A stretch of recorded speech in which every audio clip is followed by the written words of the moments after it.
साम्राज्य न्यूज, सामान्यांचा असामान्य आवाज। एसीएस हॉस्पिटल सोलापूर येथे अवघ्या 9 महिन्यांच्या बाळावर पीडीए डिव्हाइस क्लोजर आणि लातूर येथील 91 वर्षीय ज्येष्ठ नागरिकावर PAVI ही अतिजटिल हृदय शस्त्रक्रिया यशस्वीरित्या पार पडली। या दोन्ही शस्त्रक्रिया आंतरराष्ट्रीय तंत्रज्ञानाचा वापर करून तज्ञ डॉक्टर सिद्धांत गांधी व डॉक्टर राहुल कारिमुंगी यांच्या मार्गदर्शनाखाली करण्यात आल्या।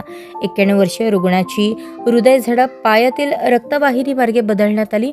रुग्णाची तब्येत अत्यंत गंभीर असूनही उपचारांना उत्तम प्रतिसाद मिळाला, तर 6 मिलीमीटर छिद्र असलेल्या केवळ 4 किलो वजनाच्या बाळावर 70% कमी खर्चात जटिल शस्त्रक्रिया यशस्वीरित्या करण्यात आली।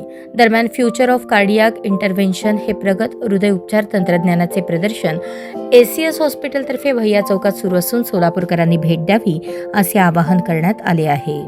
तर आज प्रेस कॉन्फरन्स बोलवायचं महत्त्वाचं कारण म्हणजे मागच्या 2 महिन्यात आपण असे 4 वेगवेगळ्या प्रकारचे गुंतागुंतीचे शस्त्रक्रिया केलेल्या आहेत, जे की लहान वयाच्या म्हणजे 9 महिन्याच्या बाळापासून ते 91 वर्षाच्या वृद्ध पेशंट असतात त्यांना पण हृदयाचं ऑपरेशन झालेलं आहे आणि तेही सक्सेसफुली झालेलं आहे, यशस्वीरित्या पार पाडलेलं आहे।